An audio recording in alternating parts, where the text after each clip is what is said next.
ரூபாய் ஊதியத்தில் எப்படி குடும்பம் நடத்த முடியும் என்று கேள்வி எழுப்பியுள்ள உயர்நீதிமன்ற மதுரை கிளை ஆசிரியர் அல்லாத ஊழியர்களின் ஊதியம் மீது அதிருப்தி தெரிவித்துள்ளது. பள்ளி கல்வித்துறையில் ஆசிரியர் அல்லாத பணியிடங்களுக்கு ரூபாய் ஊதியம் நிர்ணயித்ததை எதிர்த்து மதுரையை சேர்ந்த கண்ணன் என்பவர் உயர்நீதிமன்ற மதுரை கிளையில் மனு தாக்கல் செய்தார். அந்த மனுவில் தமிழக பள்ளி கல்வித்துறையில் பணியாற்றும் ஆசிரியர் அல்லாத ஊழியர்களுக்கு வேலை வாய்ப்பிலும் ஒருங்கிணைந்த ஊதியம் நிர்ணயிப்பதிலும் உரிய விதிமுறைகள் பின்பற்றப்படவில்லை என்று குறிப்பிட்டிருந்தார். இதனால் ஆசிரியர் அல்லாத ஊழியர்களுக்கு ஊதிய விவகாரம் தொடர்பாக 2010ஆம் ஆண்டில் பிறப்பிக்கப்பட்ட அரசாணையை ரத்து செய்ய வேண்டும் என்று மனுதாரர் தெரிவித்திருந்தார்.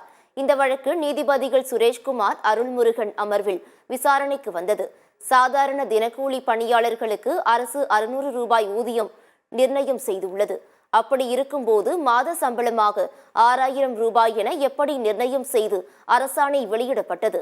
தற்போதைய விலைவாசி சூழலில் மக்கள் குறித்து யோசிக்க மாட்டீர்களா என்று நீதிபதிகள் கேள்வி எழுப்பினர். ரூபாயில் எப்படி குடும்பம் நடத்த முடியும்? ஒரு நாளைக்கு 200 ரூபாய் போதுமா?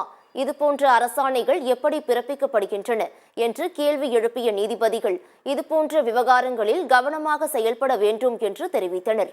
இது தொடர்பாக அரசு தரப்பில் பதில் மனு தாக்கல் செய்ய உத்தரவிட்டு வழக்கு விசாரணையை 2 வாரங்களுக்கு ஒத்திவைத்தனர்.